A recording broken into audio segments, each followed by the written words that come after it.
All right. Today,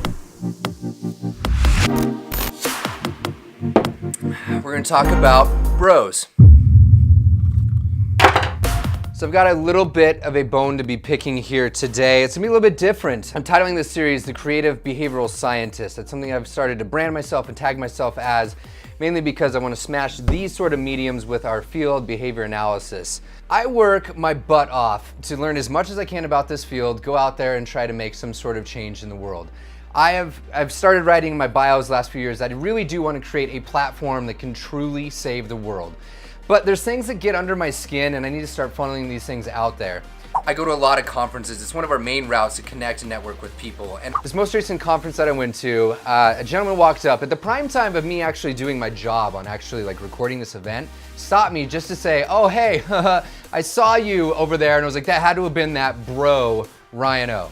Like at the surface level, cool, all right? But at the end of the day, you're taxing me as something that I'm not. I'll admit, I like to wear stuff that kind of looks that way. But at the end of the day, that shouldn't actually matter. Now, I can use behavior analysis to understand why someone would say that sort of thing. But my question is, do you do that with your consumers? Do you go over with someone with a disability and say, oh, I noticed that you have autism, or I noticed that you use a wheelchair?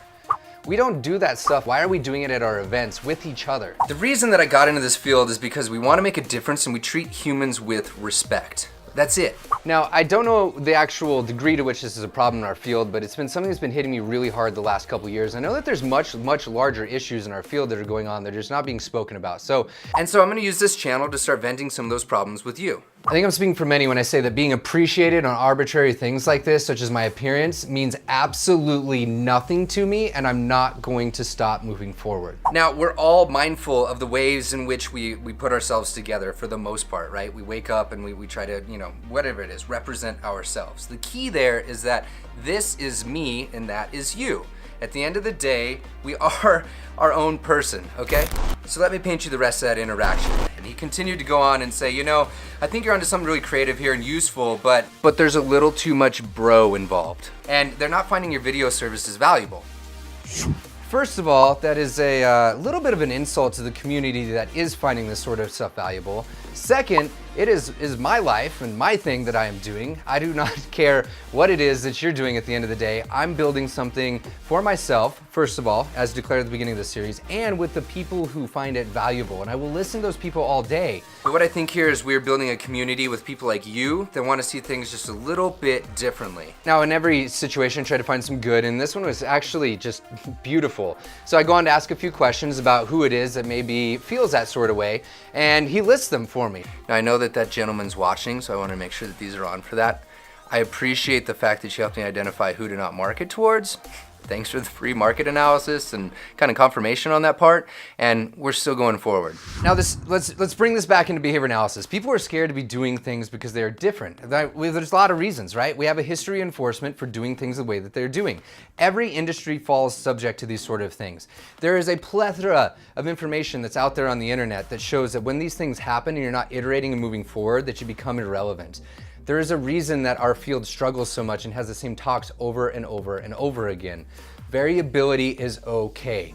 One of the gentlemen at the conference told me, a super wise man that's published a ton of really good stuff and done a lot of really cool work, that it's really simple. If you have variability, we're trying to get stability. If we have stability, we're trying to get variability. Look at the numbers. I've dove into the numbers years and years and presented them at different posters and conferences. We are very largely stagnant by a lot of different metrics. Now, I will say that the Behavior Analyst Certification Board has set up infrastructure to be able to grow us quite quickly. That is something that is a little bit different than the day that I'm speaking about here. Like, for example, if you look at those numbers in relation to the growth of various professional organizations, they're not growing at the same rate. Now, another thing that happens here is we have a little bit of rigidity when it comes to our rules of this is how we've done things. We don't need to do things a certain way over and over again if there's not evidence that it's working. And it's pretty clear that we need to shift some stuff up. All right, so the lessons here, don't judge a book by its cover, all right? It's that simple. We're all human. And I really hope that you're not doing that with the clients that you're serving. Now, this sort of judgment I like to look at through a behavior analytic lens and fall under the concept of values. These values are things that we can't have and hold. I can't say, hey, look, I've got it. Here it is. I have health, right? I have knowledge and those sort of things. And these things are also very individual. These sort of statements are a values judgment of one person imposing their values on somebody else. And so you have yours, I have mine. If we converge, we work together. If we don't converge, that's all right. That is totally okay. Now, I think this is actually painting a picture of a much larger issue in our field of that there's certain people who get to call certain shots or think that they have the right to be influencing those sort of things, rather than looking at the skills, the tools, and the knowledge and the abilities of our community at large. Not to mention that it's probably also the reason that we're labeled stagnant. Might even be some of the reason that we're not accepted in a larger sort of culture. This actually hits really well and is a perfect example of this normalization that we get tagged with all the time. We say, no, we take an individualized approach and we're not trying to actually normalize and treat and cure somebody with whatever situation or disability or whatnot that they have. But at the end of the day, you're trying to get me here to be just like you there.